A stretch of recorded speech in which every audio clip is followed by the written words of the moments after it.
Okay, अभी आपको notes मिल जाएंगे जियोग्राफी की, ठीक है, फिजिकल जियोग्राफी कंप्लीट, क्योंकि इसके बाद ओशनियोग्राफी फिर क्लाइमेटोलॉजी, बस सिर्फ 2 ही सेक्शन बचा हुआ है।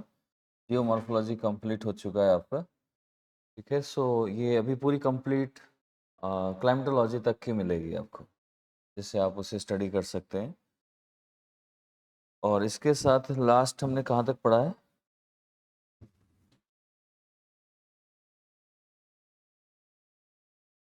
क्या चीज़? कॉन्टिनेंटल सेल, ठीक है। रिसोर्सेस मैंने कुछ करवा दिए थे, लाइक सल्फर का। इसके पहले मैंने एक पेट्रोलियम रिजर्व्स के बारे में बताया था।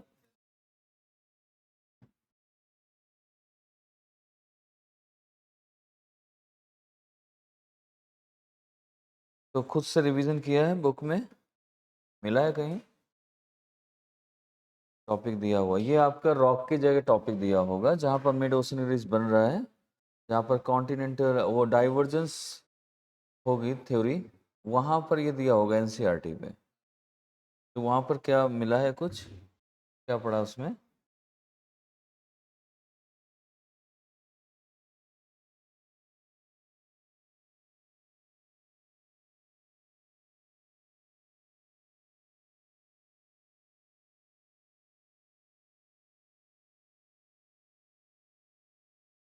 हम्म,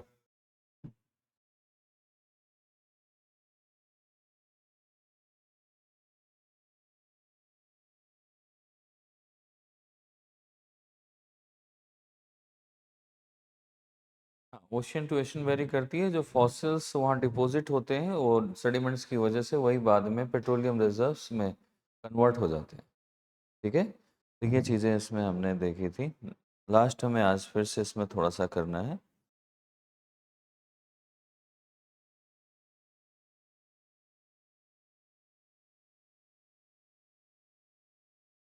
क्या चीज़?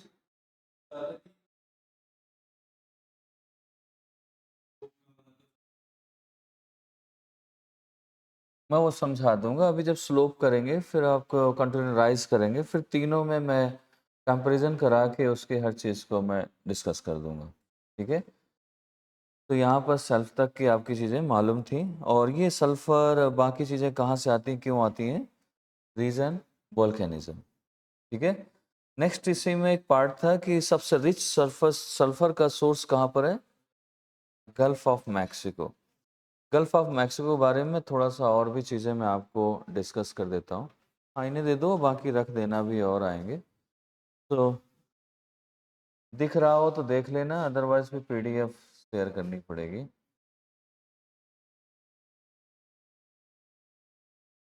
इसमें बेसिकली मेरे इंस्टीट्यूट का नाम लिखा हुआ है, तब से मैंने इसे चेंज नहीं कर पाया, वो निकला नहीं है, वही आपके पास आ गया।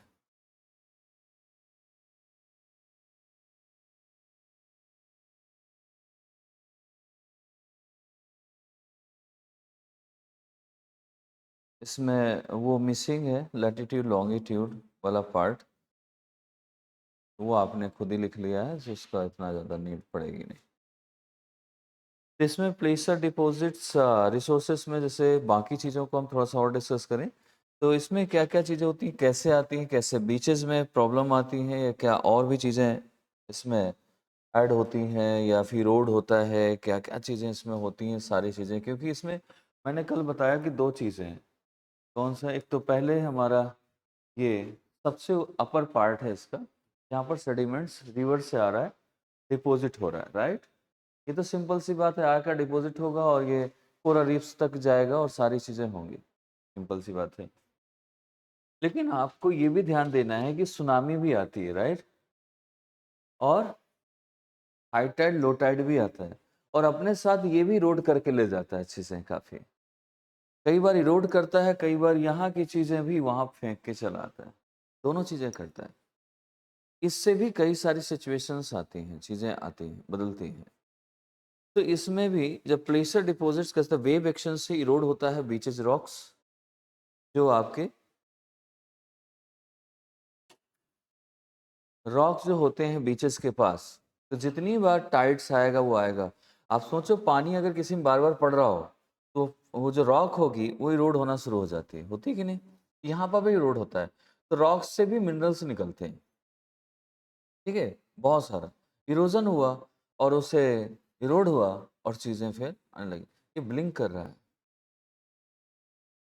ऑटोमेटिक बंद हो जा रही है।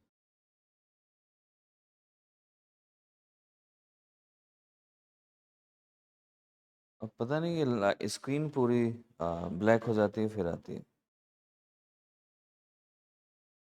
अभी तुम्हें देख के नहीं हो रही, वहाँ नहीं दिखता है? नहीं होगा कुछ ऑटोमेटिक। ठीक है, ये यहाँ पर पूरा ब्लैक हो जाता है। तो इसमें क्या है कि सबसे पहले कि दोनों चीज़ें हैं, जैसे कि अब आपका वाटर, ये देखो हो गया, वहीं से है।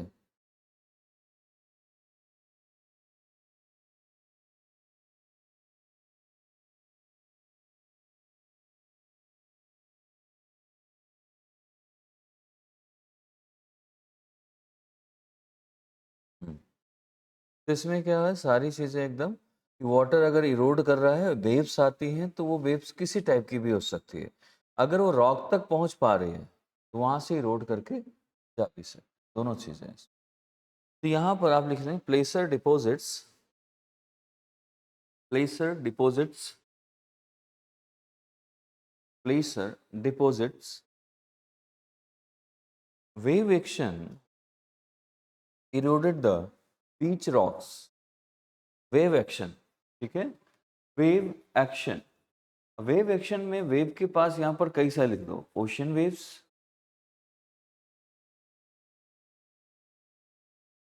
सुनामी, टाइड्स, ये सभी सभी क्या है, इरोड करते हैं, Erode the beach rocks, Erode the beach rocks, ठीक है? Erode the beach rocks and some stable minerals from freed from the rocks, some, इसी का ड्यू टू द इरोजन ना, ड्यू टू द इरोजन लिख लो, due to the erosion some stable mineral freed from the, freed from the rocks,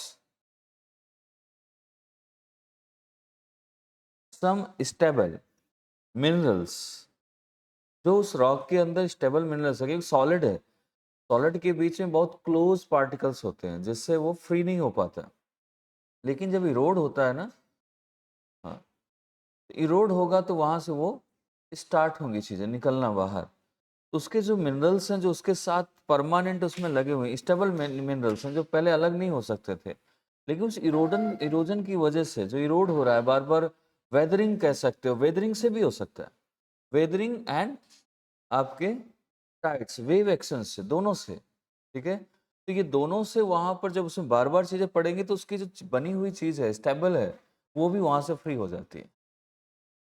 तो आपने जैसे लिखा due to the, क्या लिखा था, इरोजन, इरोजन के साइड में एक और लिख दो वेदरिंग, हाँ, ड्यू टू के प्लस लगाकर उसमें वेदरिंग भी कर सकते हो, weathering some stable minerals, some stable minerals freed from, freed from the rocks,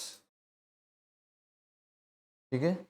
अब रॉक्स से अलग हुआ और ये कहाँ जाएगा, ये भी डिपॉजिट में ही जाएगा बाद में। अब इसमें कई सारी चीजें, एक तो आपके इसमें डायरेक्ट रिवर आ रही थी जो डिपॉजिट कर रही है, यहाँ से रिवर आई अपना सारा सेडिमेंट्स डिपॉजिट किया।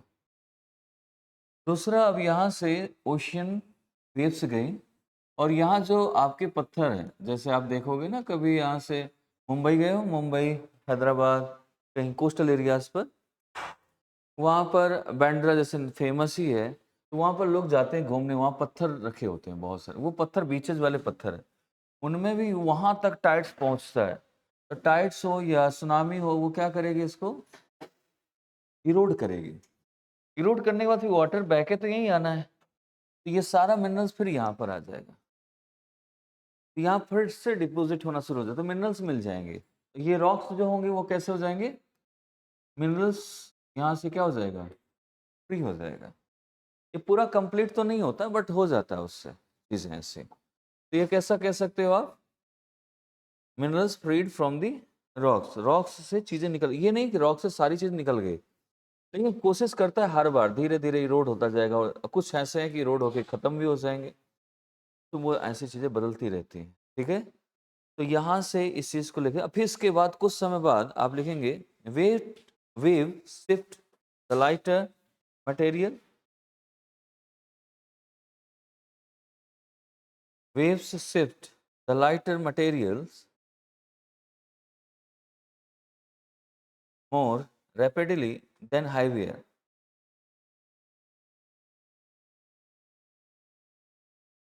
Then heavier.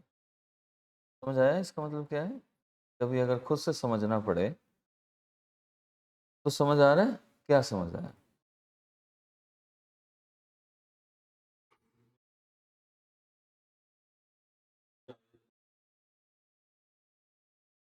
क्या हो जाता है, शिफ्ट हो जा रहा है।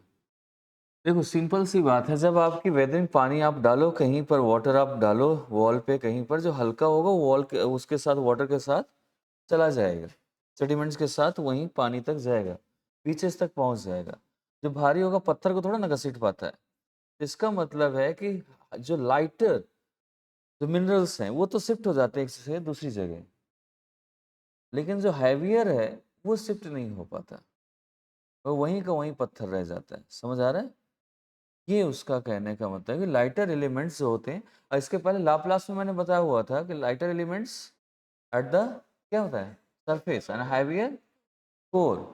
तो मतलब लाइटर हल्के हैं तभी तो पानी में तैर सकते हैं, जा सकते हैं। तो ऐसे सेम यहाँ पर भी है कि पानी आया तो लाइटर एलिमेंट्स को क्या किया, रॉक से वेदरिंग से इरोड हुआ और अपने साथ वो बहा के ले गए, क्योंकि हल्का है, पत्थर को नहीं बहा सकते, हैवियर एलिमेंट बन गया ना वो अभी, जब तो और उसमें भी अगर टूट भी गया पूरा तो उसका थोड़ा थोड़ा पार्ट जाएगा, एकदम से पूरा नहीं जा सकता। तो इस चीज को यहाँ पर एंड देन इसके बाद हम इसमें ये कह सकते हैं कि जितना भी ये सल्फर और मटेरियल होता है, चाहे लाइटर हो चाहे ये हो, लेकिन अगर ये धीरे धीरे करके आफ्टर सम टाइम, अब ये भी देखना है कि उस लाइटर जो एलिमेंट्स जा रहे हैं, जो मिनरल्स जा रहा है, उनमें से कुछ होगा जो बहुत भारी होगा, मतलब थोड़ा उनमें से भारी होगा और कुछ उनमें से हल्के होंगे, एक सेम तो नहीं जाएगा। अगर आप किसी पे यहाँ से कुछ साफ करो, इसको फर्श को साफ करोगे, कुछ चीजें भारी होंगी तो थोड़ा सा आपको उसमें फोर्स ज्यादा मारना पड़ेगा, बट वो भी पानी के साथ जाएगा, लेकिन बहुत भारी तो नहीं जाएगा। लेकिन जो लाइटर, थोड़ा सा लाइटर से थोड़ा हैवियर होगा, वो थोड़ा सा उसमें चला जाएगा। तो जो उसमें से हैवियर होते हैं, लाइटर में से भी हैवियर होते हैं, कुछ सारे सेम तो नहीं है, वो आपके कॉन्टिनेंटल शेल्फ पर रुक जाते हैं। जो बहुत लाइटर होते हैं वो इसके साथ स्लोप से आके कॉन्टिनेंटल राइज के पास आकर और ये कहाँ पर, एब्सल प्लेन पर डिपॉजिट हो जाते हैं। ये बहुत लाइटर है। तो लाइटर तो सारे हैं बट उसमें लाइटर में से सबसे लाइटर है, वो आके यहाँ पर आके डिपॉजिट हो जाते हैं एब्सल प्लेन। जैसे कि आपके ट्रेंचेस हैं, गैप्स है, वहाँ पर ये फिल हो जाता है, और बाकी की चीज़ें क्या है, जो हैवियर होते हैं वो यहीं पर रुक जाते हैं, थोड़ा हैवियर, बहुत हैवियर नहीं। समझ आया, तो आप इसमें लिख सकते हैं point, concentration of heavy minerals on self, concentration of heavy minerals on self, on self। Next एक पॉइंट और लिख सकते हो, because bit heavier bit heavier minerals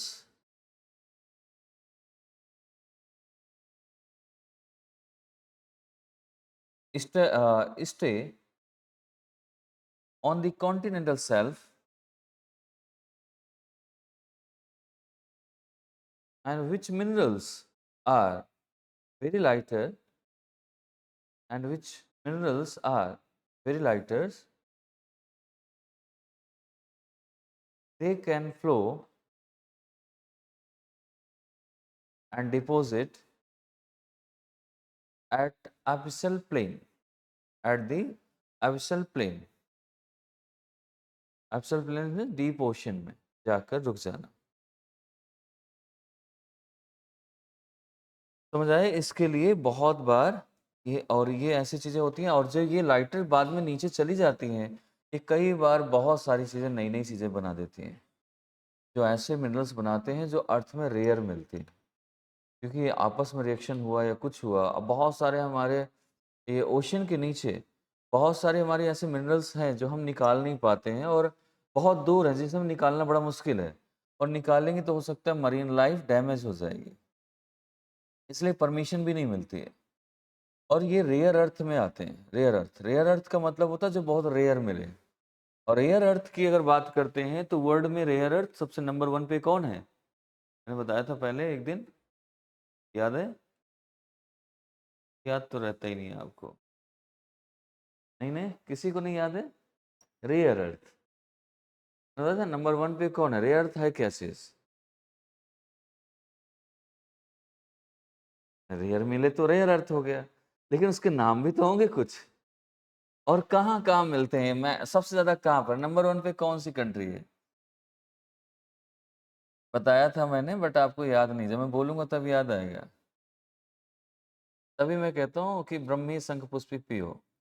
कैसे आपका काम चल नहीं रहा? आपकी याददाश्त बड़ी कमज़ोर है ना? तो इसमें मैंने बताया था चाइना सबसे नंबर 1 पे है। याद करो वो दिन जब मैंने बताया था। ये नंबर 1 पे है, फर्स्ट पोजीशन पर, और इसमें 98% रेयर अर्थ मिलता है यहाँ।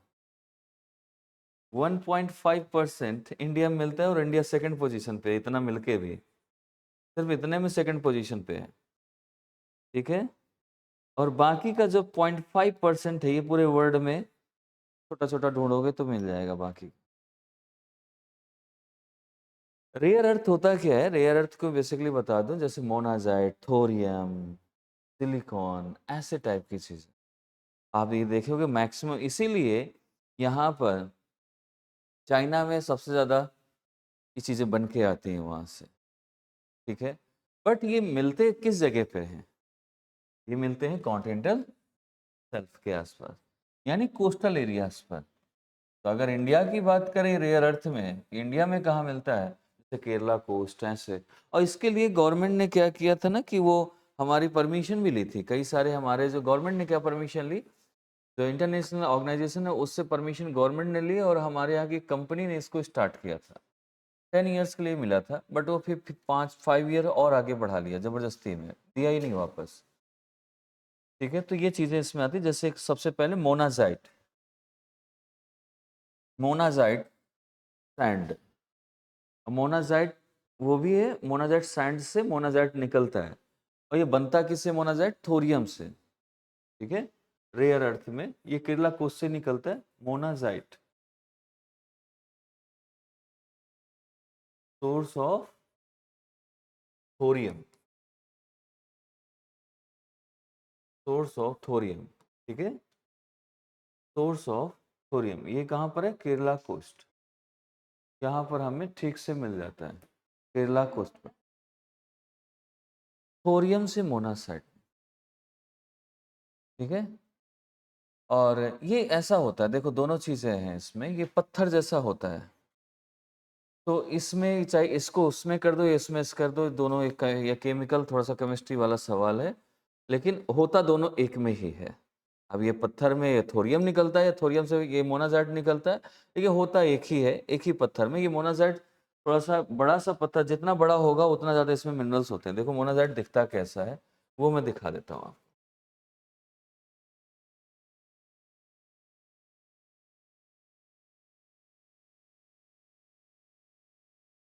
ये है monazite.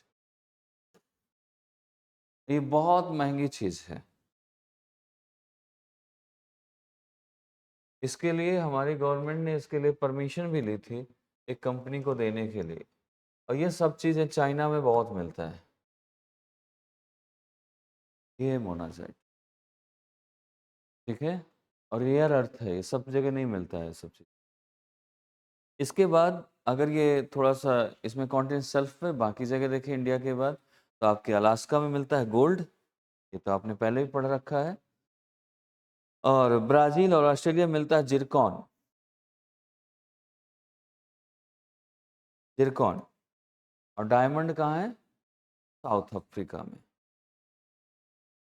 Australia Zircon, ZIRCON, Zircon. Diamond south Africa.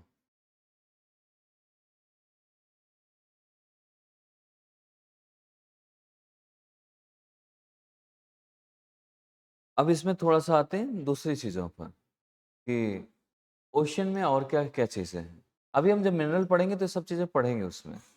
अभी जो वर्ल्ड हिस्ट्री कह रहा हूँ, वर्ल्ड जियोग्राफी जब आएगा ना, और वैसे वर्ल्ड जियोग्राफी से पहले तो आपको पढ़ना पड़ेगा क्या, हाँ, क्लाइमेटिक रीजन्स, उसमें भी मिल जाएगा आपको। ठीक है। अब यहाँ पर हमारी ये चीज़ें तो कॉन्टिनेंट सेल्फ में मिल ही रही हैं, लेकिन कॉन्टिनेंट सेल्फ में और भी कुछ है, जैसे कैल्शियम, NaCl, नमक, सॉल्ट, ये भी चीज़ें मिलती हैं हमारी उसमें। इनके बारे में भी हम कर सकते हैं। ठीक है। तो इसमें कैसे, ये कैसे मिलती हैं, कैल्शियम कैसे हो जाता है, या नमक क्यों ऐसा हो जाता है, या वहाँ पर ऐसा हमें क्यों ज़्यादा मिलता है, कैल्शियम हमें क्यों ज़्यादा मिलता है, ये ज़्यादा टाइम तक रहता है कैल्शियम वाटर में, ओशन वाटर में, ऐसा क्यों है? साइंटिफिक रीज़न थोड़ा सा आपको मालूम है कुछ ऐसा? नहीं? मैं कैल्शियम जो आपको सॉल्युबल कैल्शियम है ओशन वाटर में, वो मैक्सिमम टाइम तक रहता है। जैसे कि हर चीज़ का ना एक टाइम पे ख़त्म हो जाती है, फिर नहीं आती है, फिर ख़त्म होती है। ये कैल्शियम मैक्सिमम टाइम तक उसमें रहता है। सैलिनिटी? नहीं, वो रीज़न नहीं है, थोड़ा रीज़न हो सकता है, बट बहुत बड़ा रीज़न नहीं है। क्योंकि यहाँ के पानी में कैल्शियम नहीं है, लेकिन ओशन वाटर में कैल्शियम है। बहुत सिंपल सा लॉजिक है बिल्कुल। क्योंकि उसमें बहुत सारे स्पेसीज़ हैं, हड्डियों से उनके क्या निकलेगा? कैल्शियम। तो कैल्शियम तो रहेगा ही उसमें। ठीक है। तो ये एक रीज़न है, इसमें लिख सकते calcium least soluble in ocean water,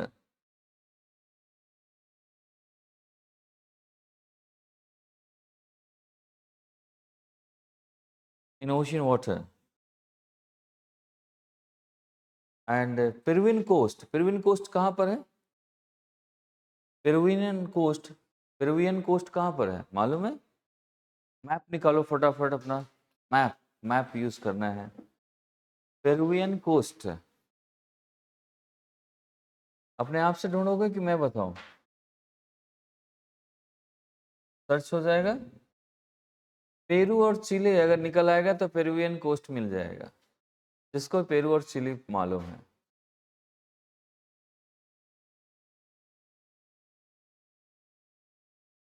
आप एक दूसरे के पास बैठ सकते हो, क्योंकि मैप का बहुत होता है, आप इनके पास बैठो, आप ये इनके पास बैठ जाए, या फिर ऐसा कुछ देखना जरूरी है। ठीक है। या एक पीछे मैप दे दो आप। पेरुवियन कोस्ट कहाँ पर है?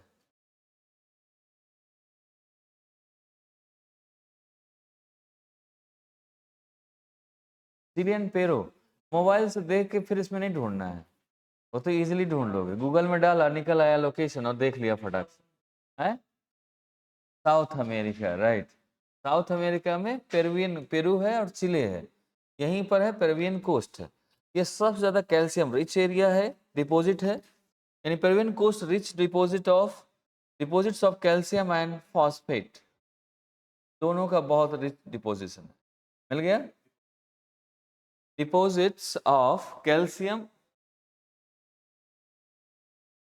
कैल्शियम का क्या होता है? Ca, लिख लो वैसे कैल्शियम ऐसे, बट Ca शायद इसका सिंबल होता है। कैल्शियम एंड फॉस्फेट, ये दो का सबसे रिच है यहाँ। फॉस्फेट, कैल्शियम फॉस्फेट रिच है एरिया। देन इसके बाद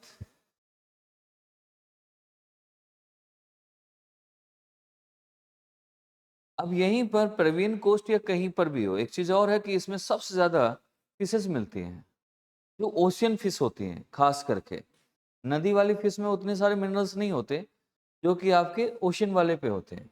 अगर ओशन वाली फिश खा रहे हो आप, तो ज़्यादा बेनिफिट है आपको, एडवांटेजेस बहुत हैं।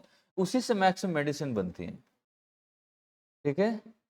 ये वाली मछली खाने से उतना, फिश खाने से कोई उतना ज़्यादा प्रॉफिट नहीं है, एडवांटेज नहीं है आपके पास, इसलिए आपको मंगानी पड़ेंगी वहाँ से, है ना। इसीलिए उन्हें बोलते हैं सी फूड बोलते हैं ना इसको। तो इसमें उसमें फिशेस में कौन कौन खाता है फिश? और यस, उठा दो यार, इसमें कौन सा मैं छीन थोड़ा ना लूंगा। खाते तो खाते हो, इसमें कोई खाते हो? हाँ, आप नहीं, वेजिटेरियन, क्या बात है, ये तो ठीक चीज़ है। तो इसमें क्या क्या मिलता है फिश में? खाते हैं तो मालूम भी होना चाहिए क्या क्या मिलता है हमें इसमें से। ओमेगा, देन और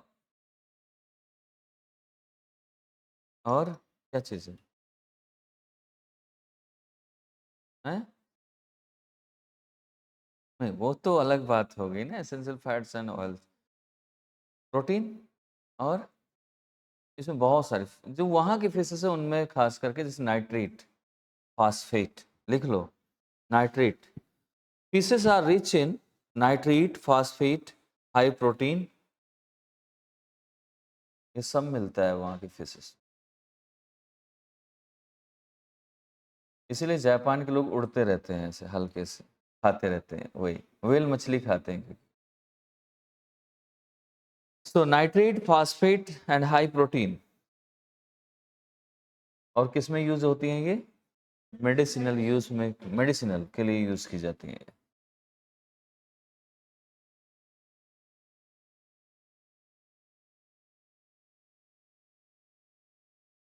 ठीक है, मेडिसिनल यूज। और यहीं पर कॉन्टेन सल्फर, और भी चीजें मिलती हैं, पल्स बहुत मिलते हैं, पर्ल, मोती, ये बहुत मिलते हैं, पर्ल, पल्स इसलिए मिलते हैं यहाँ पर, आप यहाँ पर नहीं, यहाँ पर भी बहुत मिलता है, आपके चाइना वाले एरिया पे बहुत ज्यादा मिलता है, चाइना के कॉन्टिनेंट शेल्फ पे ये पल्स बहुत मिलते हैं, क्योंकि आप ढूंढने भी नीचे नहीं जा पाओगे, मैक्सिमम क्या है, पत्थर टूट रहा है ना, जो उससे लाइटर एलिमेंट्स या थोड़ा वहाँ डिपॉजिट जो होता है वही पल्स में चेंज हो जाता है, ठीक है। और कुछ ऐसा होता है कि वहाँ के कुछ ऐसे वो भी बन, बहुत सारे ऐसे ऑर्गेनिजम्स हैं जिनसे निकल आते हैं, पल्स टाइप के निकलते हैं उनसे, वो भी होते हैं। जैसे बहुत बार वो भी पल्स का पार्ट है, जो आप शंख या छोटी छोटी टाइप के देखते हैं, वो भी उन्हीं से निकलते हैं, वहाँ के जो स्पेसीज हैं उन्हीं से बन के आते हैं, ठीक है। तो ये कॉन्टिनेंट शेल्फ हो गया कंप्लीट आपका। अब चलते हैं कॉन्टिनेंटल स्लोप पर। कॉन्टिनेंटल स्लोप,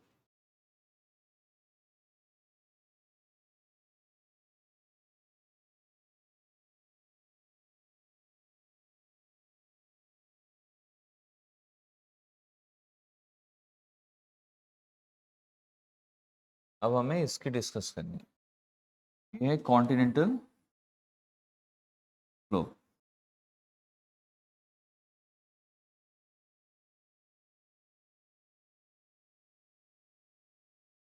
अब सेल्फ से स्लोप में आ रहे हैं तो सारी चीज़ें नीचे जाएंगी, ठीक है। अब हम इसमें, ये स्लोप कैसा है, जेंटल स्लोप है या स्टीप स्लोप है, कैसा दिख रहा है? स्टीप स्लोप,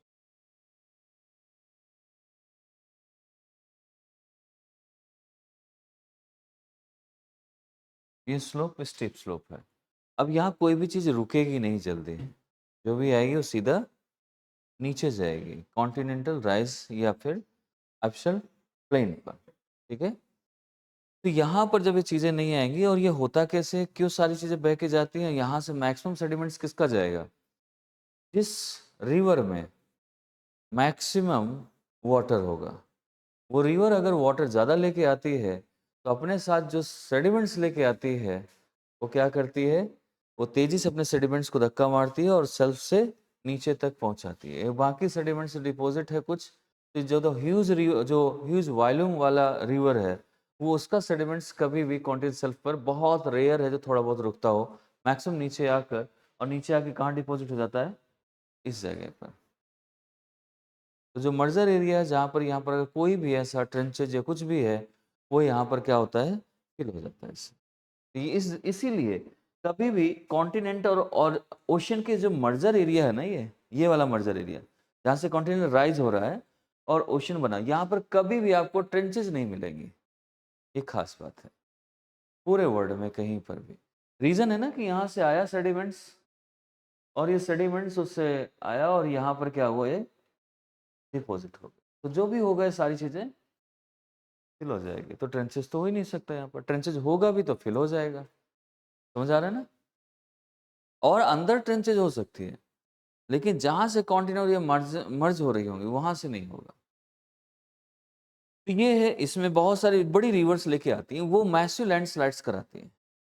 कई बार इनका डेल्टा जमा रहता है, बाद में कभी बहुत ज्यादा ह्यूज वाटर आया और लैंडस्लाइड टाइप से उसका पुश किया और वो पूरा का पूरा नीचे ढह गया।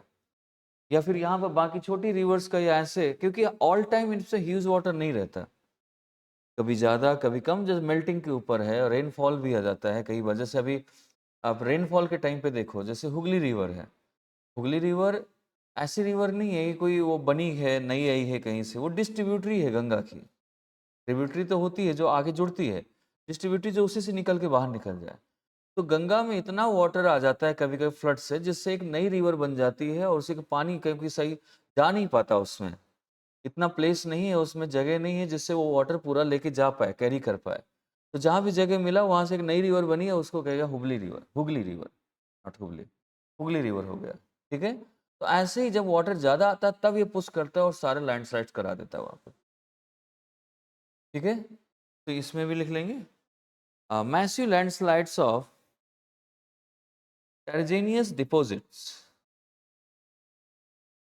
टेरिजेनियस डिपॉजिट, मैंने कल बताया टेरिजेनियस डिपॉजिट क्या है, रिवर से जो आता है सेडिमेंट्स, राइट। तो उनका लैंडस्लाइड कराता है। रिवर लाइक कौन कौन सी रिवर करा सकते हैं इसको?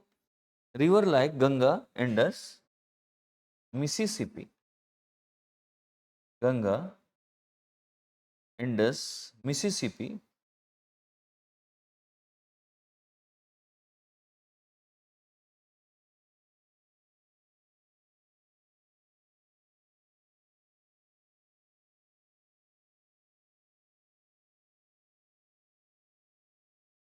कॉन्गो, कॉन्गो रिवर भी कर सकते, यूकॉन, यूकॉन,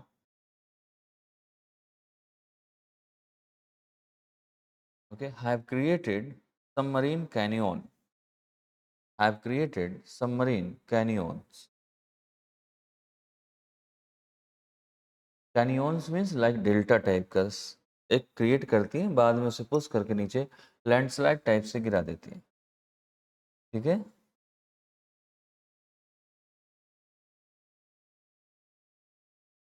और इसी टाइप से कई जगह अगर रिवर ऊपर से कहीं से आ रही है और ओशन फ्लोर बहुत नीचे है, ओशन सरफेस, और ऊपर से तो वाटरफॉल का भी काम करती है रिवर बहुत सारी।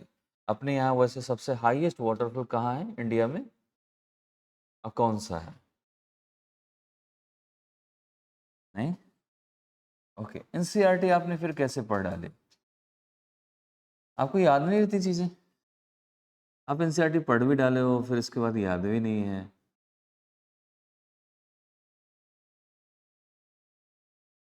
जोग, राइट। जोग वाटरफॉल इंडिया का सबसे बड़ा वाटरफॉल है। देखिए, अर्थ में सबसे बड़ा वाटरफॉल आपका है Denmark strait, under the Denmark strait के पास आता है। लिख लो इसमें, highest waterfall on earth under Denmark strait.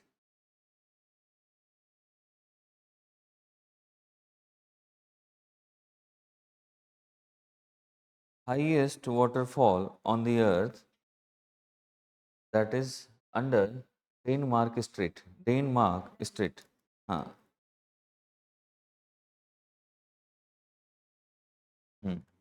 Denmark straight.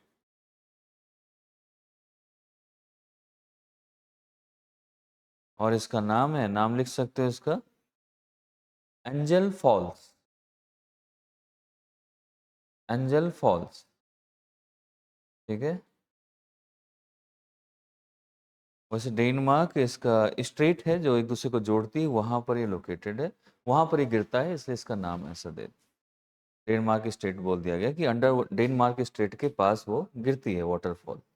ठीक है, नेक्स्ट इसमें कॉन्टेन सल्फर और क्या चीज़ें हम कर सकते हैं, देख सकते हैं, और क्या दिख रहा है आपको इसमें? कुछ ऐसा है कि जो पढ़ने लायक है इसमें? स्लोप है, सारा ऊपर से गिरा नीचे आ गया, बस स्लोप स्लोप था। अब इसमें कुछ ऐसा है नहीं जो रुकेगा, रुकता तो नई चीज़ें बनती हैं इसमें, रुक रहा ही नहीं रहा तो इसका कोई ऐसी नई चीज़ें, नई स्टोरी बनेगी नहीं इस पे। अब आते हैं कॉन्टिनेंटल राइज पर, ये थोड़ा सा आपको बनाएगा। ठीक है, continental rise.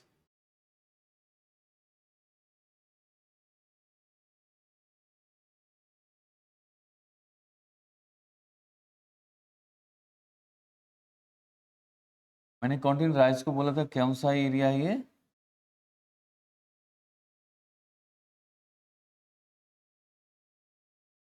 Merger area, right? यही कॉन्टिनेंटल राइज, कॉन्टिनेंटल राइज, इसे हम क्या बोल सकते हैं? मर्जर पॉइंट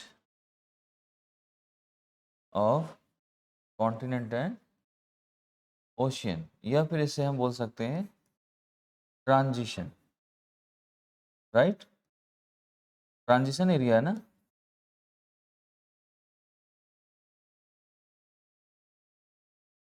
ट्रांजिशन ही है, जंक्शन का काम कर रहा है। इधर आपका क्या है ये ऐसे ले जाओ, क्योंकि अभी और नीचे गहरा होगा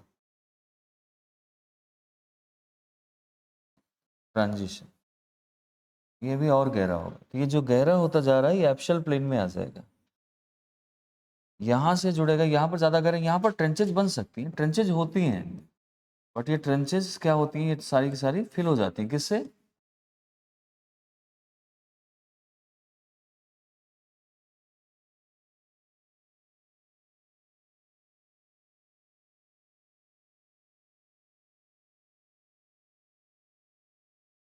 इससे, और इसे हम ट्रांजिशन पार्ट बोल सकते हैं, दोनों का ट्रांजिशन हो रहा है, एक तरफ ओशियन है, एक तरफ कॉन्टिनेंट है, तो ट्रांजिशन पार्ट भी है ये हमारा इसके साथ साथ। समझ आ रहा है? तो हम यहाँ से इसमें, और यहाँ पर सारा डिपॉजिट होगा, और इस जगह पर ट्रेंचेज फिल हो जाएंगे डिपॉजिट से, और ट्रेंचेज नहीं बनेंगे यहाँ पर, कभी भी नहीं आ सकते। ठीक है, और देखा जाए तो यहीं से स्टार्ट होता है, आप इसमें लिख लो, this is the continent rise basically is a transition zone between continental plate and oceanic plate. Continental plate and oceanic plate.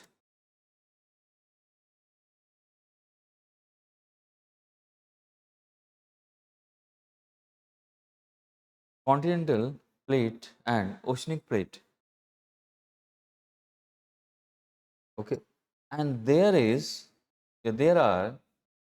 are absent near trenches. Sorry, not here. Continental rise are located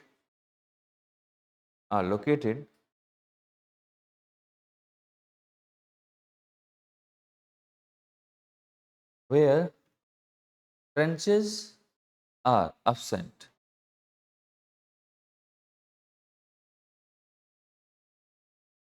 tranches are absent. Trenches होती हैं, subduction होता है यहाँ पर, but ये fill हो जाता है, बट इसमें ब्रैकेट में नोट में लिख सकते हो, इसमें लिख लो, but near the continental rise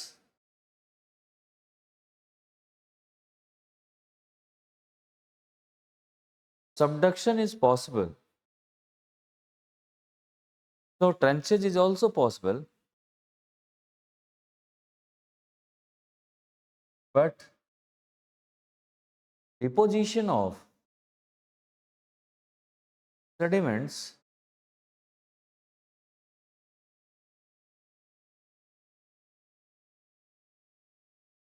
depositions of sediments are deposit. Deposited, कैसे डिपॉजिटेड हो रहा है? रिवर के पुसेस से, are deposited by river force या वाटर फोर्स या किसी से उसमें आकर डिपॉजिट हो रहा है। इसमें एक पॉइंट लिख सकते हो, ठीक है? तो इसमें कह सकते हैं near trenches consume the deposition of continental rice, और वही पार्ट बन जाता है कॉन्टिनेंटल राइस। तो एक पॉइंट और इसमें लिख सकते हो, as subduction near trenches consume, as subduction near trenches consumes the deposition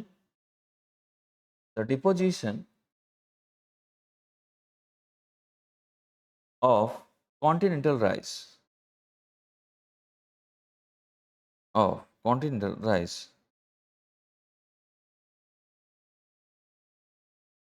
ठीक है? इतनी सी बात है इसकी,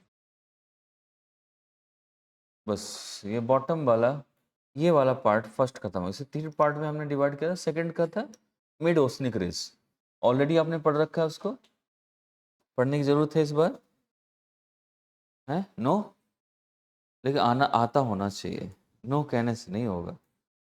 किसको किसको मिड ओसनिक रिज मालूम है? कॉन्टिनेंट मिड ओशन रिज तो पूरा एक बनने का प्रोसेस है आपका आर्थर होम्स से, आर्थर होम्स थ्योरी से।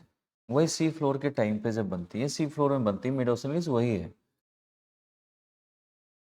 सी फ्लोर में ये कॉन्टिनेंट ड्रिफ्ट से स्टार्ट होता है, नेम उसको मिला सी फ्लोर स्प्रेडिंग थ्योरी में, आगे उसको मिड ओशन रिज कहा गया। पहले सिर्फ ये एक एक्यूमुलेशन ऑफ मैग्मा था, उसके पहले नेम नहीं था इसका, एक लैंडफॉर्म्स था, या कह सकते हैं ओशन लैंडफॉर्म्स था ये, बाकी कुछ नहीं था। तो ये तो मालूम है सभी को, मिड ओशन रिज पक्का?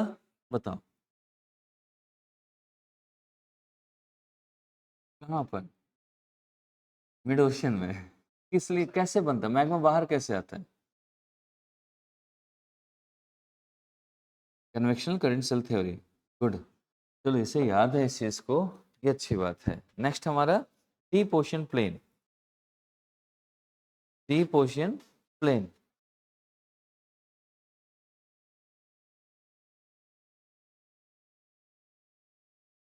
तो ये वाला पार्ट फिर हम छोड़ देते हैं, ठीक है? छोड़ दें इसको, ठीक है?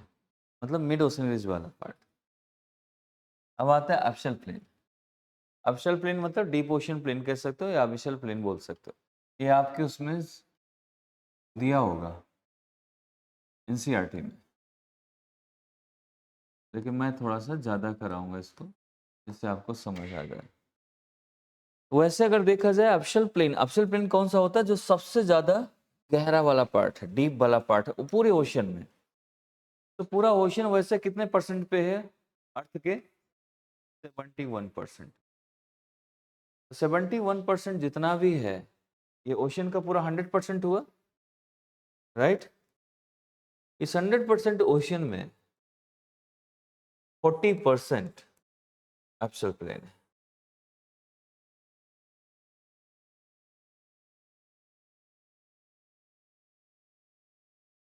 ट्रेंचेस बहुत है, गहराई बहुत है, ये सारी चीज़ें हैं।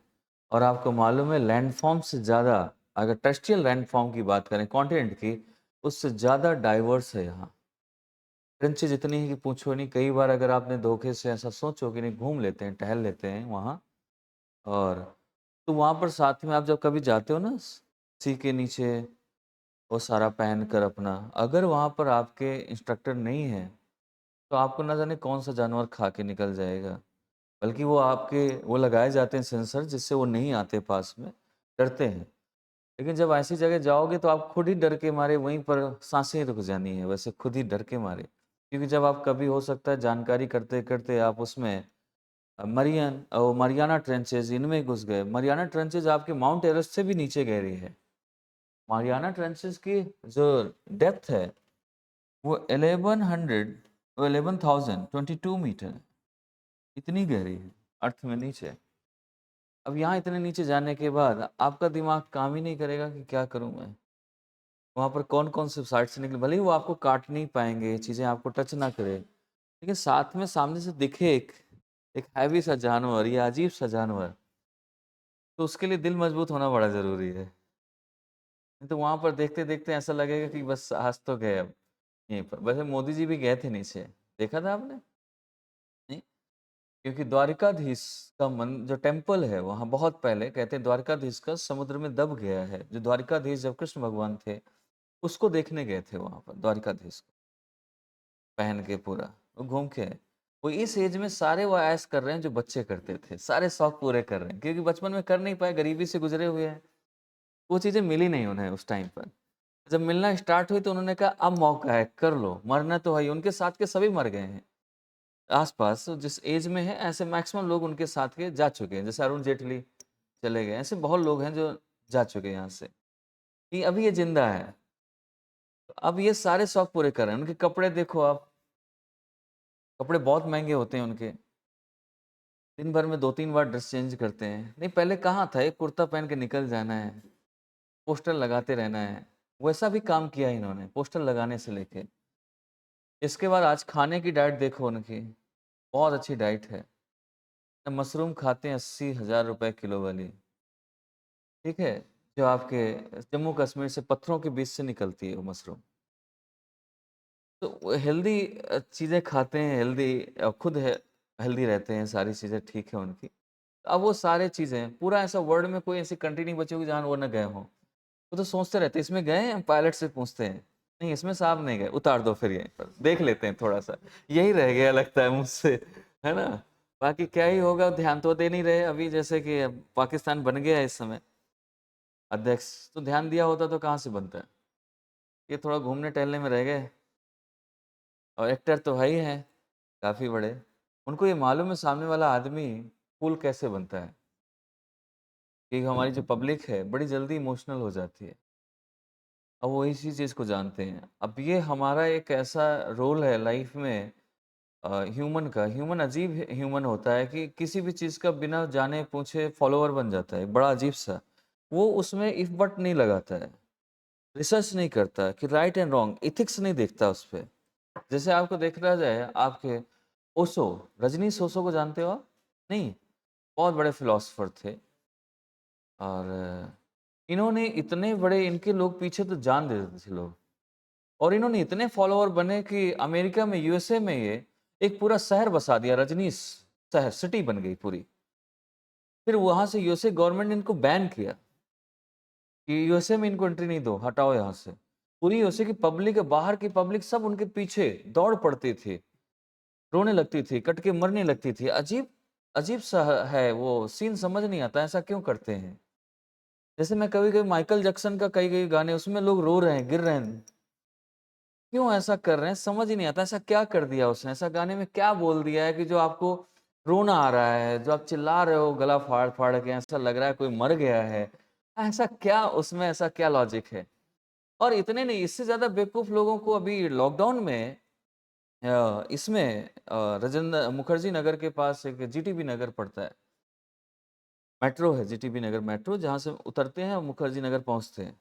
उस जगह पर एक लड़का एक ओशो की बुक पढ़ी और ओशो की बुक पढ़ने के बाद सुसाइड कर लिया और लिख रहा है अपनी सुसाइड नोट में कि इस बुक को मत पढ़ना, मैं इस बुक की वजह से सुसाइड कर रहा हूँ। तो जब मालूम है इस बुक की वजह से कर रहे हो तो जला दो उसको फिर मरो, बाकी तो नहीं पढ़ पाएगा। उस बुक को रख के क्यों मर रहे हो? तुम तो मर ही रहे हो, दूसरा तो अब इस चक्कर में तो पढ़ ही लेगा, ऐसा क्या था कि जो मर गया ये? फिर वो भी मर जाएगा तो फिर क्या होगा? इससे बेटर है कि जो हमारा एक जिसकी वजह से मर रहे हैं, जो रीज़न है, उसको ख़त्म करके मर जाओ। इसकी बुक भी बहुत हिप्नोटाइज़ करती हैं कई बार। रजनी सोशो की बुक पढ़ के भी आप सुसाइड कर लेते हो। तो आप सोचो कितना लॉजिकल चीज़ें हैं। ये लॉजिक उनका नहीं है, ये बेसिकली ह्यूमन का है, आपका। जो एक किसी एक चीज़ को देखते-देखते आप उसमें एकदम से खो जाएँ और उसी दुनिया में चले जाओ। मुझे लॉजिक समझ ही नहीं आया। मैं तो आज तक किसी में नहीं गया हूँ। मुझे ऐसा नहीं लगता किसी से मुझे ऐसा है। एथिकल नहीं है चीज़ें। बहुत सारी चीज़ें कि कोई भी एथिकल नहीं है। मैक्सिमम लोग एथिकल अनएथिकल दोनों होते हैं। और एथिकल हो ही नहीं सकता जो पर्सन अपनी वजह से किसी दूसरे को अपने ऐसा इन्फ्लुएंस करे, कि दूसरा उससे परेशान हो जाए। वो एथिकल नहीं हो सकता। वो हो सकता है कि काम एथिकल करे कि सामने वाला उस चीज़ को सीखे, मरने पे क्यों जाना उसके? अगर मरना आपने इतना हिप्नोटाइज किया कि वो मरने के लिए रेडी हो जाए, तो आप काम एथिकल नहीं कर सकते हो। आप एथिकल काम नहीं कर पा रहे हो। गांधी जी के साथ बहुत लोग थे कि गांधी जी अगर मर जाते तो बाकी लोग मर जाएं, ऐसा तो नहीं था। गांधी जी की बुक पढ़ के आप मर नहीं सकते, लेकिन आप बहुत अच्छे पर्सन बन सकते हैं, बहुत अच्छे पॉलिटिशियन बन सकते हैं। वो एथिक्स है। जैसे सोक्रेटिस का आप पढ़ो कभी, वो एथिक्स उन्होंने बताया है कि सोक्रेटिस कैसे काम करते हैं, कैसी चीजें। सोक्रेटिस का सबसे बड़ा एक उनका स्टेटमेंट है, क्या चीज? Acknowledge the lack of knowledge. एक वाइज मैन का सबसे फर्स्ट एक स्टेटमेंट और फर्स्ट स्टेप यही होता है कि अगर आप बुद्धिमान या बनना चाहते हो, पढ़ना चाहते हो, तो अपनी कमियों को आप फाइंड आउट करो, एक्नॉलेज करो और उसको ठीक करो। वो पर्सन के थ्रू कोई मर ही नहीं सकता। और उन्होंने जब उस टाइम पर इन्फ्लुएंस किया था, वो इन्फ्लुएंस इसलिए नहीं किया था, उन्होंने इस चीज को बताया कि गॉड जैसी चीजें, जैसे बुद्धा ने गॉड को नहीं डिनाई किया, ना एग्जिस्ट किया, कभी बात ही नहीं की। ऐसे सोक्रेटिस भी कभी कोई बात नहीं की, किसी चीज की बात नहीं करते थे। तो लोग उनकी बात मानते थे कि रियलिटी यही है। जैसे हम बुद्ध को मानते हैं कि बुद्ध ने बहुत सारी चीज़ें ठीक की, चीज़ें ऐसी होती हैं, बट हम उसके लिए अब मरना शुरू कर दें तो वो तो फिर हमसे ज़्यादा बेवकूफ़ कौन हो सकता है। थोड़ी सी वैसे भी कुछ दिन के बाद मर ही जाना है ऐसी सिचुएशन में। इतना पोल्यूशन है, इतनी चीज़ें हैं, इतनी चीज़ें हो रही हैं। इससे अच्छा है कि कहीं सर्च करो, अब कुछ करके आओगे, नाम तो बनेगा, फिर मर जाओगे तो ठीक रहेगा। कम से कम शेर से ही लड़ जाओ। हमने खा लोगे, नाम होगा कि हमारे आपके जो एक जो आपकी डायनेस्टी कह सकते हो आगे बढ़ेगी। डायनेस्टी तो बची ही नहीं है, मतलब जो आपकी लेगेसी आगे जाएगी थोड़ी बहुत, वो ज़रूर कहेंगे कि हमारी दादी थी या दादा थे जो शेर से लड़े थे, शेर ने खा लिया था लेकिन लड़ गए थे। तो वो ठीक था। ये नहीं बचोगे तो है नहीं। देखो ऐसा तो है नहीं कि महाराणा प्रताप हो आप, या शेरशाह सूरी हो, या फिर आप टीपू सुल्तान हो कि टाइगर को मार दोगे। अब जाना तो उसी के पेट में है अल्टीमेट आपको, लेकिन ऐसे करके मारो, कुछ अच्छा काम करके। करते हैं इसमें एक्यूपाइज कितना है? 40% इसमें है। इसमें बहुत सारे एनिमल्स हैं, अजीब से एनिमल्स हैं यहाँ पर, और ट्रेंचेस हैं यहाँ पर। यहाँ पर माउंटेन्स हैं। माउंटेन्स मतलब आइलैंड आर्क्स हैं इसमें। आइलैंड के साथ साथ बहुत सारी चीज़ें इसमें कह सकते हैं। मिड ओशन रीज हैं, बहुत सारी टीले हैं। तो ये डाइवर्स बहुत है। आप इसमें लिखेंगे एब्सल plane occupies 40% of ocean floor.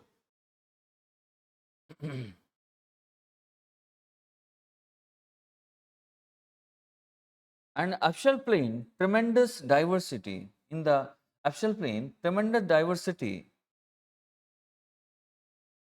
in the terms of landforms.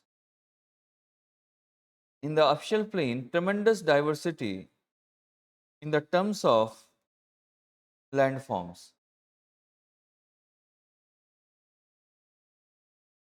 ठीक है, और यहाँ हर चीज का डिपोजिशन मिलेगा आपको, क्योंकि आपकी कॉन्टिनेंट राइज के पास से जो जा रहा है वो भी धीरे धीरे धीरे थोड़ा थोड़ा आगे खिसकता हुआ अक्षल प्लेन में ही जाएगा। जहाँ सबसे गहरा होगा वहीं सारी चीजें डिपॉजिट होंगी। तो यहाँ पर बहुत सारी चीजें डिपॉजिट हो जाती है। आप लिख सकते हो it has deposits from continents like टेरिजीनियस continents, टेरिजीनियस टेरिजीनियस marine life यानी बायोजीनियस, जीनस सॉरी जीनियस कह रहा हूँ, genus टेरिजीनस and biogenous marine life, biogenous and salt and material mineral inorganic कैसे, salt and mineral inorganic हो जाता है। ठीक है, salt and minerals, mineral को ही ब्रैकेट में डाल सकते हो, inorganic।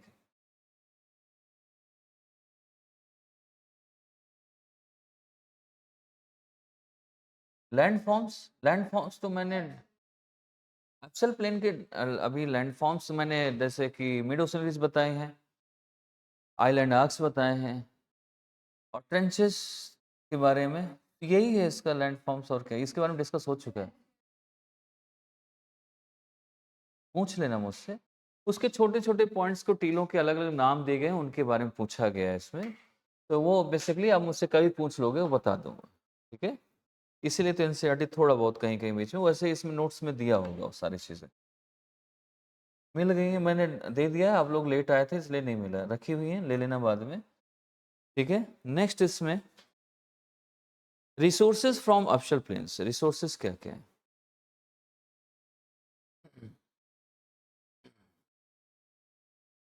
जैसे अपशल प्लेन में क्या क्या चीज़ें मिलती हैं, जैसे अब क्या क्या मिलेगा वो मैं आपको दिखाता हूँ थोड़ा सा।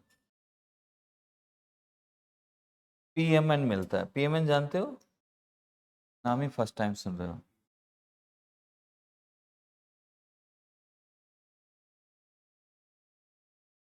इसे बोलते हैं पॉली मैग्नीशियम मॉलिक्यूल, ऐसे।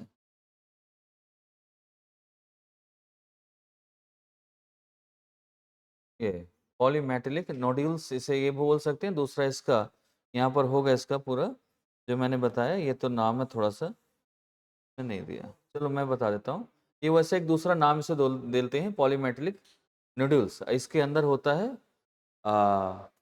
मैग्नीशियम, उसके अंदर होता है, ठीक है, रिच मैग्नीशियम होता है, जो मैं आपको पिक्चर में दिखाऊंगा ये कैसे दिखता कैसा, वो देखना है। इसके लिए भी हमें रिसर्च के लिए मिला हुआ था। ये देखो लिखा है ना मैग्नीशियम नोड्यूल, इसे मैग्नीशियम नोड्यूल भी बोलते हैं, ये है ये देख सकते, ये बहुत महंगा जाता है, अगर इसको आप ये उससे बहुत रेयर मिलता है, ये भी रेयर अर्थ का पार्ट है पीएमएन।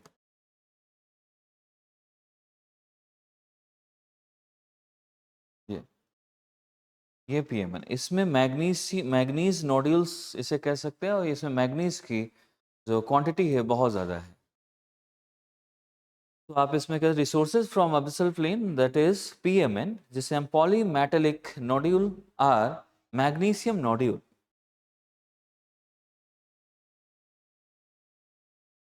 वी से कहते हैं हम इसको, ठीक है। और ये मैक्सिमम अगर कंसंट्रेशन देखा जाए एब्सल प्लेन में, ये सब जगह कहाँ मिलता है, जहां पर सबसे ज्यादा इसके कोर में, क्योंकि हैवी होता है तो सबसे कोर में मिलता है। तो आप लिख सकते हैं तो that kind of metals concentrate at the core,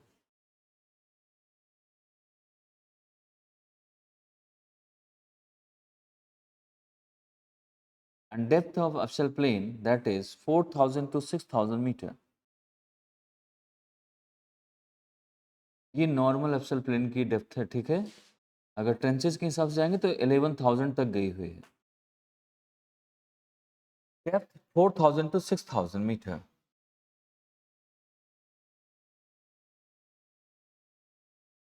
ठीक है। अब इसमें क्या है, ग्लोबल डिस्ट्रीब्यूशन में देखें पूरे वर्ल्ड में कहाँ कहाँ ये पीएमएन मिलता है, उसके लिए मैप निकालना पड़ेगा आपको और देखना पड़ेगा। सबसे पहला पीएमएन कहाँ मिला उसके बारे में थोड़ा सा अगर डिस्कस करें, फर्स्ट टाइम पीएमएन कहाँ फाइंड आउट किया गया, फर्स्ट टाइम जानते हो कहाँ पर? अब आपको सर्च करें कारासी, कारासी, ये फर्स्ट टाइम यहाँ फाइंड आउट हुआ, कारासी।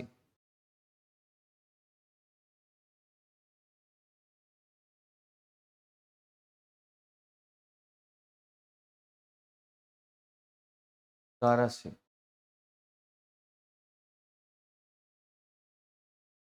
मिल गया, कारासी कहाँ पर है? रसिया के जस्ट ऊपर बैरेंट सी के पास, कारासी। यहाँ पर फर्स्ट टाइम, यानी लिख सकते हो इसमें first time discovered at कारासी,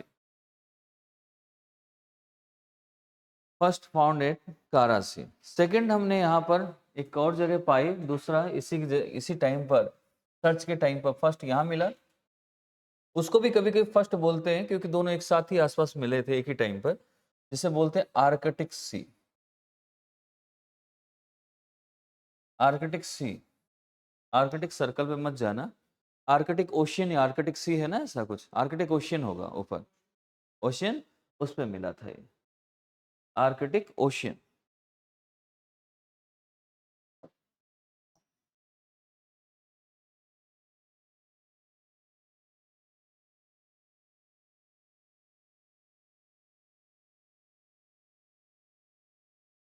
Arctic ocean.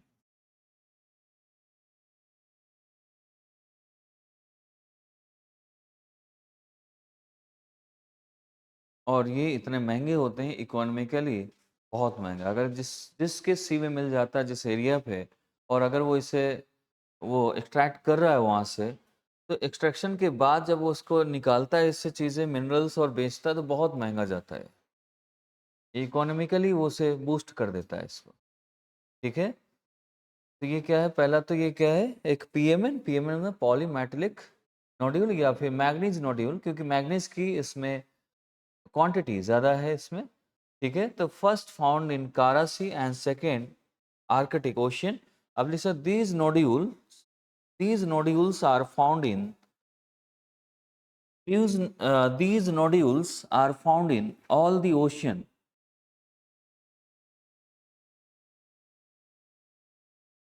all the ocean। ठीक है, and these metal या PMN is economically viable,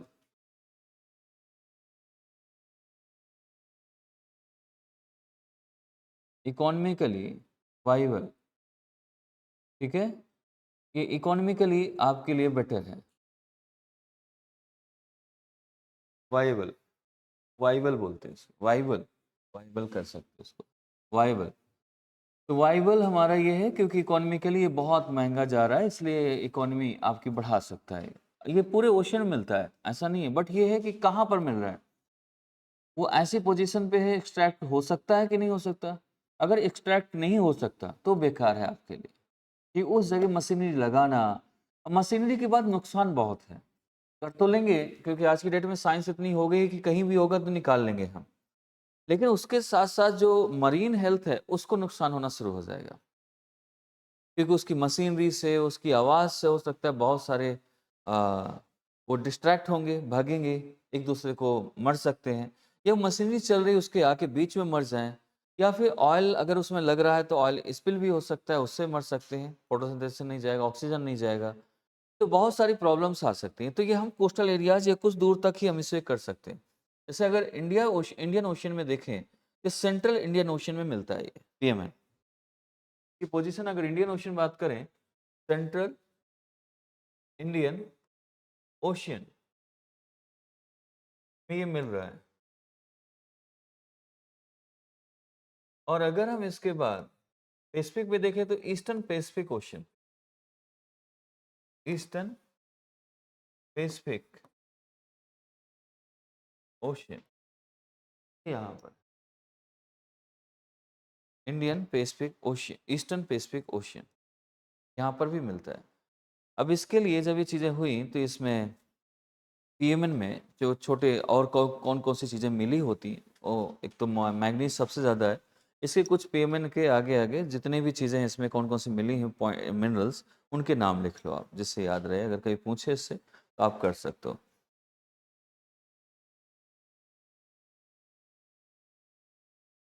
manganese, iron, silicon, aluminium,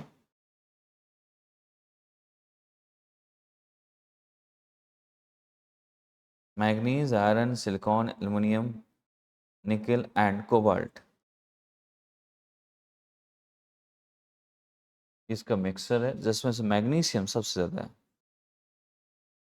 some of the minerals are rare on the land, इनमें से some of the minerals are rare on the land and most of the countries are in the race to explore and extract PMN. Most of the countries are in race to explore and extract PMN because PMN बहुत महंगा है। India भी इस race में था और India ने इसको वो भी कर लिया। सबसे पहले इंडिया ने 2002 में किया इसने,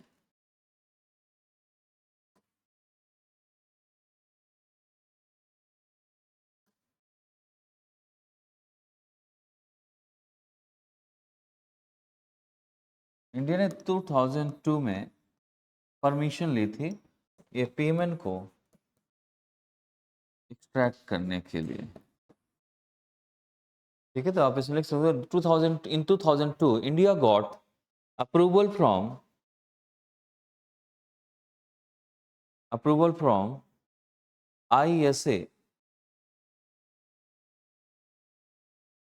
ISA ये इंटरनेशनल सी के लिए है। तो ISA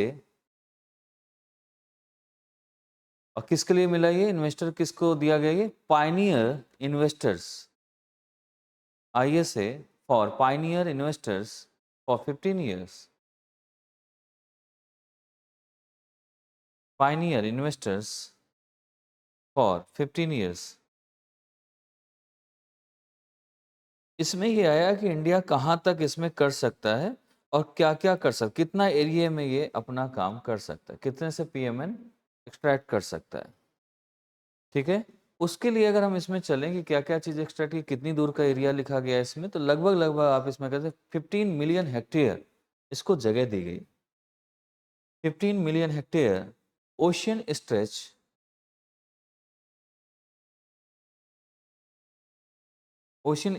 इन सेंट्रल ओशियन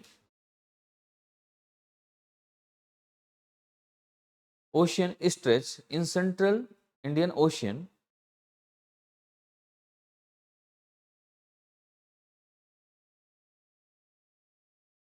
ठीक है, ocean out of 10 to 15 million hectare of PMN,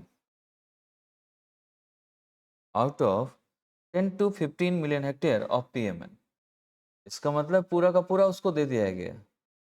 10 to 15 million hectare में हमें PMN मिल रहा है। अब 15 मिलियन हेक्टेयर इंडिया को अप्रूवल भी मिल गया कि आप इतना स्ट्रेच कर सकते हो। लेकिन हम आदत से मजबूर, हम और स्ट्रेच करने लगे और बढ़ाने लगे। 15 साल के बाद हम और 1 साल मांगने लगे उससे कि नहीं अभी और हमें 5 साल दे दो। ऐसे काम अभी तक तो हमने कुछ निकाला ही नहीं, फिर काम ही लेट शुरू करते हैं। अच्छा शुरू कर देते तो फिर छोड़ते नहीं है। प्रॉब्लम इस चीज़ की है हमारे। फिर कहते थे थोड़ा सा और, जैसे आप एग्ज़ाम दो कभी, तो आप देना स्टार्ट पहले तो लिखोगे नहीं, सोचोगे आधे घंटे क्या करूँ, कैसे करूँ। फिर जब लिखना स्टार्ट करोगे ना, और लास्ट में टीचर खड़ा रहेगा, कॉपी अपनी जमा करो, नहीं सब बस 2 मिनट और, बस 2 मिनट आप पीछे से लेकर आओ, तब तक मैं कर लूँगा ये। क्योंकि आपका काम है कि यहाँ से ऐसे घूम कर आना है पीछे से। हमारा पहले ले लेंगे तो पीछे वाला ज़्यादा लिख लेगा, है ना? तो वो सारी चीज़ें, वो एक लॉजिक है। इसमें कौन-कौन सी इस चीज़ में थे, इक्विपमेंट किसने दिया, किसने इसमें सामान दिया, किसका किसकी चीज़ें लगी इसमें, उस चीज़ को लिखियो। इंडिया आरवी समुद्रा रत्नाकर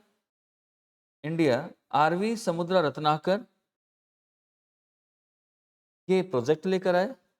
इंडिया से आरवी समुद्रा रत्नाकर, आरवी समुद्र रत्नाकर, ये इनका था, ये प्रोजेक्ट था, इन्होंने मशीनरी यूज की। इसके इक्विपमेंट जो आए थे वो कहाँ से आए, कोरिया से। इक्विपमेंट ये कोरिया से लाए गए, ये कोरिया से आया। ये प्रोजेक्ट इसमें लगाने के लिए लिया था, जिनकी पायनियर इन्वेस्टर्स में से एक ये भी थे। ठीक है, और उनमें से स्टार्ट करने वाले, मशीन लाने वाले, वो सारी चीज़ें इसमें था। फिर इसके बाद एक आया कि हमारे यहाँ इसको एक्सप्लोर कैसे किया जाएगा, इसके बारे में कौन सी टेक्नोलॉजी लगेगी, कैसे लगेगी, उसके लिए NIOT, एक NIOT ऑर्गेनाइजेशन है, इसने इसको टेक प्रोवाइड कराया पूरी तरीके, developing tech for exploration, develop किया टेक्नोलॉजी एक्सप्लोरेशन के लिए।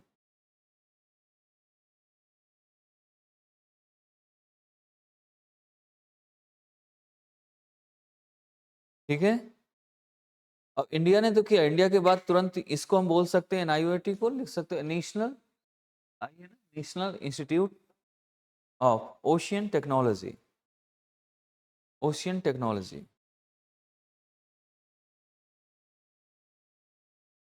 NIOT. National institute of ocean technology. इसने हमारे यहाँ टेक प्रोवाइड कराया था, इसको यूज़ करने कैसे एक्सप्लोर करेंगे, कैसे बढ़ाएंगे इसको यूज़ किया ISA यानी इंटरनेशनल सी लीगल उसको बोलते हैं शायद, उसमें लीगल से है कि जो परमिशन आपको दे रहा है, तो वहाँ से परमिशन मिली हमें 15 ईयर्स के लिए। हमने स्टार्ट किया, चीज़ें शुरू की। जैसे हमने शुरू कर दिया तो 2000 से लेकर 2002 से लेकर हम आगे 2015 तक पहुँचते 2017 यानी 15 ईयर्स के लिए 2017 के लिए। इसी के साथ साथ चाइना ने कहा कि हमें भी चाहिए परमिशन, तो हम भी अपने जगह निकालेंगे। ईस्टर्न ओशियन में है, या ईस्टर्न ओशियन में ही पड़ता है इसका, चाइना का सारा येलो सी ईस्टर्न ओशियन का पार्ट है। और येलो सी में एक तो सबसे ज़्यादा वहाँ पर डॉल्फिन मिलती है। ये भी आपको बता दूँ, अभी लास्ट ईयर ये 22 में ये न्यूज़ में था, क्योंकि यहाँ पर वो जो डॉल्फिन है वहाँ से वो जा चुकी थी काफ़ी टाइम पहले। तो चाइना ने सारा इंडस्ट्रियल जो वेस्ट था उसी येलो सी में डालना शुरू कर दिया था। फिर डॉल्फिन वापस आ गई कुछ समय बाद वहाँ पर, तो वापस आने से उनकी डेथ होना शुरू हो गई थी पोल्यूशन की वजह से, क्योंकि वेस्ट वो नहीं उतना खा सकती, रह नहीं सकती। तो फिर वहाँ पर इन्वायरमेंटल चीज़ों को देखने के लिए, ठीक करने के लिए उसे इंडस्ट्री का अपना सारा वेस्ट दूसरी जगह शिफ्ट करना पड़ा। और येलो सी में सबसे ज़्यादा फेमस है पर्ल्स के लिए, वहाँ पर्ल्स बहुत मिलते हैं येलो सी में। तो 2011 में चाइना ने भी एक्वायर किया, उसने कहा कि नहीं हम भी काम करेंगे, ऐसा काम नहीं चलेगा, ये हमें भी परमिशन चाहिए, अगर नहीं दोगे तो हम ज़बरदस्ती ले लेंगे, एक्वायर कर लेंगे। और उसने लिया भी नहीं परमिशन, खुद ही करना शुरू कर दिया। तो नहीं दिया, ISA ने कहा कि अभी नहीं दे सकते हम, टाइम लगेगा, पहले हमें चीज़ें एक एक करके हम एक को देंगे। तो चाइना नहीं माना, चाइना नहीं माना, और लगभग आप ये कह सकते हो कि वो 10,000 हेक्टेयर एरिया इसने एक्वायर कर लिया ज़बरदस्ती, 10,000 hectare. In 2011, China acquired 10,000 hectare area. China acquired, है? नहीं इसका नहीं है, तो उतना कब्जा कर लिया ना। अगर ISA देता तो वो फिर बताता कितने मिलियन हेक्टेयर है उसके आसपास, क्योंकि पैसिफिक ओशियन में बहुत सारी कंट्री का वो है, दावा कर सकते हैं उस पर। ऐसे फिर यूके ने कहा पैसिफिक ओशियन पे ही, उसने कहा हम भी काम करेंगे। और 2013 में यूके ने भी कहा, यूके कंपनी एक थी 2013, एक यूके कंपनी ने भी इसको बोला कि हम पैसिफिक ओशन पे काम करेंगे। इन्होंने सिर्फ इतना बताया है कि पैसिफिक ओशन में हम भी PMN एक्सट्रैक्ट करेंगे, बट हाँ जी, अपने ये eastern eastern Pacific ocean, China acquire 10,000 hectare area in eastern ocean, eastern Pacific ocean, यानी येलो सी के आसपास आप कर सकते हो, ठीक है।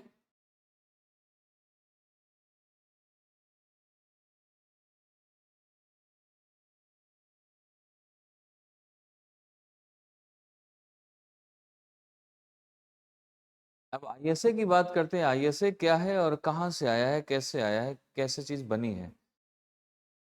ISA में जो लॉ बनाए गए हैं, चीज़ें बनाई गई हैं, ये इसे बोलते हैं UNCLOS, अनक्लोज कह सकते हैं। इसके बारे में स्टडी करेंगे ISA के थ्रू। ये अनक्लोज का मतलब union, United Nation, United Nation. Sea से है आपका convention on law of, on law of the sea, on law of the sea, United Nation convention,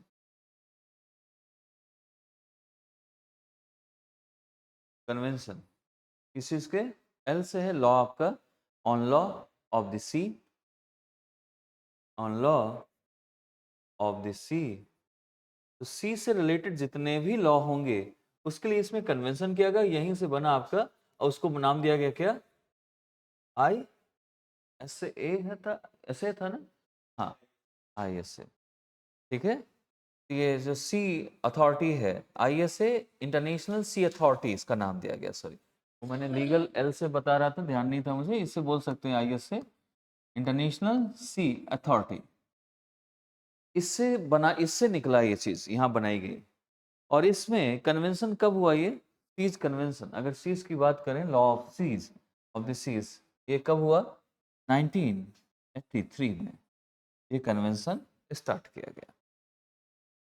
और इसमें लगभग कितनी 60 कंट्रीज ने इसमें साइन किया इस कन्वेंशन में। 60 कंट्रीज साइन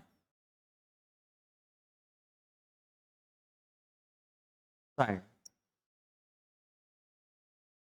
1983 में साइन हो गया कि अब हम लॉ बनाएंगे। ठीक है, इसलिए साइन किया टू मेक द लॉ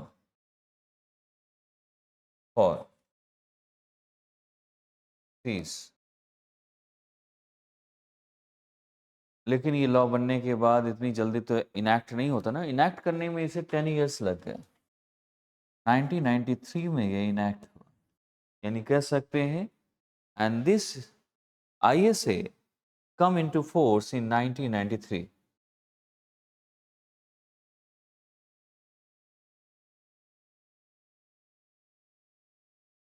अभी आगे बन तो गया, सारा चीज इनैक्ट हो गया सारा कुछ, लेकिन ये किस किस चीज पे रूल और क्या क्या इसके रूल्स होंगे, क्या इसके मेजर पॉइंट्स, एम्स क्या है इसके?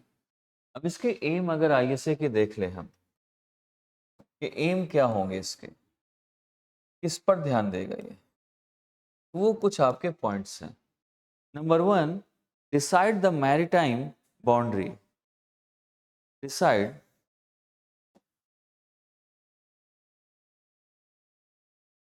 मैरीटाइम बाउंड्री, ये डिसाइड करेगा boundaries. Okay, second, decide maritime, maritime, maritime, ठीक है। And second, deep sea mining, ये भी डिसाइड करें, deep sea mining, deep sea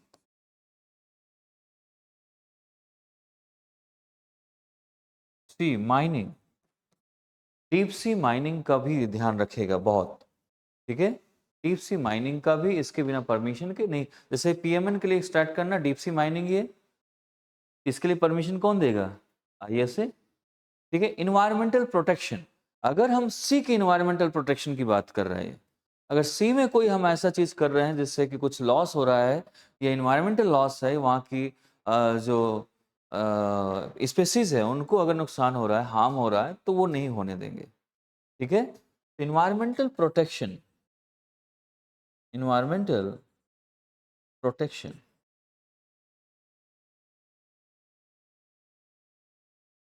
next point is dispute settlement. कोई भी किसी दो कंट्री के बीच में ऐसा कुछ है तो dispute settlement between the countries or sea boundaries.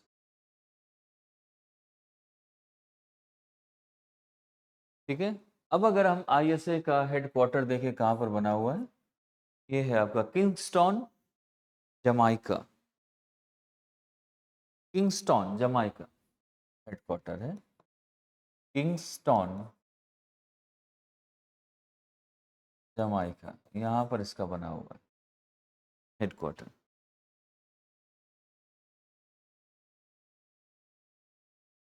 ठीक है,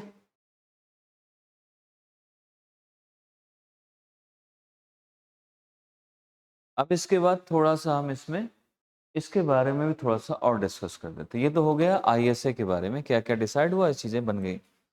लेकिन अगर इसके अंदर कन्वेंशन हो रहा है तो इसका भी कुछ अपना रूल होगा, ये भी कुछ करता ही होगा, तभी इसने ISA को इस्टेब्लिश किया, बनाया और चीजें की। इस ये क्या क्या डिसाइड करता है? जो अनक्लोज है ये भी डिसाइड करता है टेरिटोरियल वाटर, जैसे कौन सी कंट्री की कितनी होगी ओशन। जैसे हमारा इंडिया चाइना का है तो ओशन में हमारा कितना है, चाइना का कितना है, कहाँ से कहाँ तक है, इसको डिसाइड करता है। इसके बाद ये जो सेंसिटिव इकोनॉमिक जोन होते हैं उनको डिसाइड करता है। ठीक है, जैसे हम SEZ बोलते हैं, इनको भी डिसाइड करता है कहाँ से और कहाँ पर हम जो, जैसे कि आपने देखा होगा टाइडल एनर्जी जहाँ से बनाते हैं कुछ, वहाँ पर टरबाइन लगाते हैं टाइडल के पास और वहाँ से घूमती हैं और वो, तो उसमें भी परमिशन लेनी पड़ती है, क्योंकि अब आप टरबाइन लगाओगे ऐसे कॉन्टिनेंट शेल्फ के आसपास, टाइड्स आ रहे हैं, यहाँ लगा दिया आपने, तो उसमें बड़े बड़े फैन होते हैं, अब वो चलेंगे तो वहाँ जो भी आएगा स्पेसिस वो कट जाएगा उससे। तो उस एरिया पर फिर हमें एक चीज़ें जैसे कि नदियों में देखना वो एक चैन बांधी जाती है, ऐसा कुछ बनाकर फिर हम इसको स्टार्ट करते हैं रिस्ट्रिक्शन लगाने के बाद, कि जिससे ये उसमें स्पेसिस ना मरे, फिर भी मरी जाते हैं कुछ ना कुछ, क्योंकि फैन ऐसे तो घूमेगा नहीं, घूमेगा जब टाइड आएगा तो बहुत तेज़ी से घूमेगा, तेज़ी से घूमेगा तो वो उसको काट देगा अगर वो वहाँ पर आ जाएंगे। तो इसके लिए ये सारी चीज़ें करता है, स्पेशल परमिशन देता है, इसके पास राइट है, किसे क्या दे सकता है, किसे बोल सकता है, तो आप इसमें लिख सकते हैं unclose decides territorial water, territorial water and contiguous zone, contiguous zone, CONT, contiguous zone, and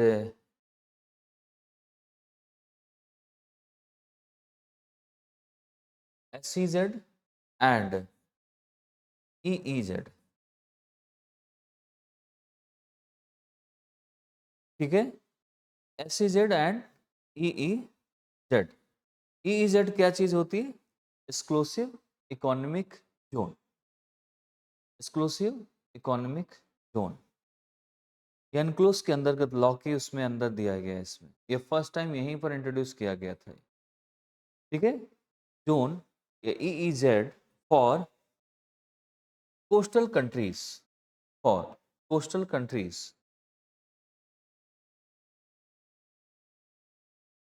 basically EEZ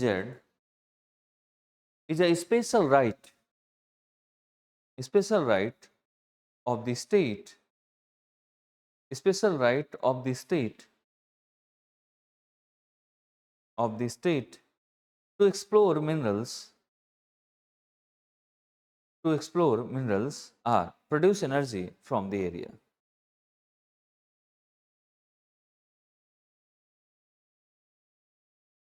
or produce energy from the area।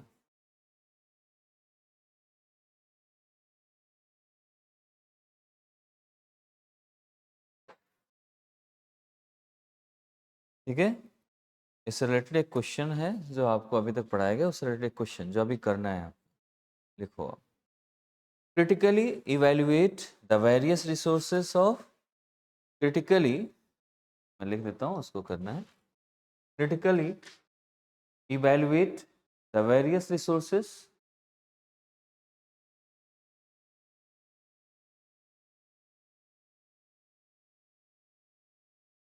evaluate the various resources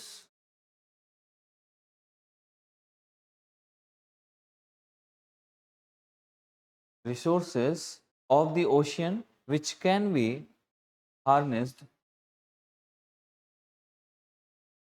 ये आ चुका पहले एग्जाम में, ठीक है, ocean which can be harnessed to meet the resource, harnessed, लिख लो, harnessed which can be harnessed to meet the resource crisis in the world, crisis in the world, 200 words में लिखना है, कर सकते हैं इसको। इस क्वेश्चन को कैसे करना होगा, कैसे स्टार्ट करोगे?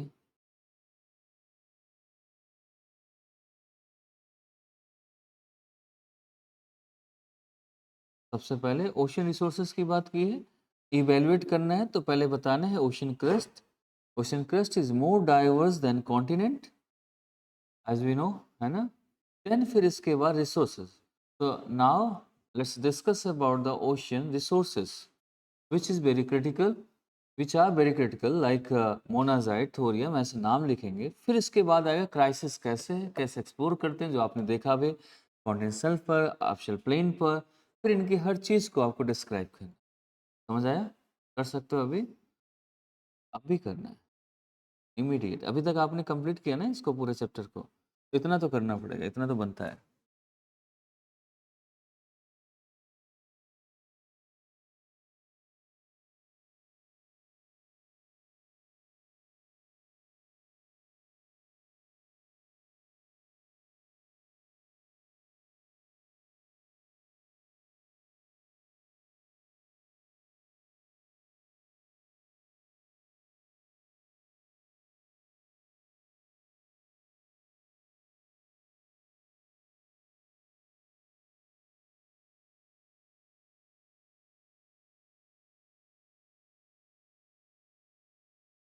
हो जाएगा।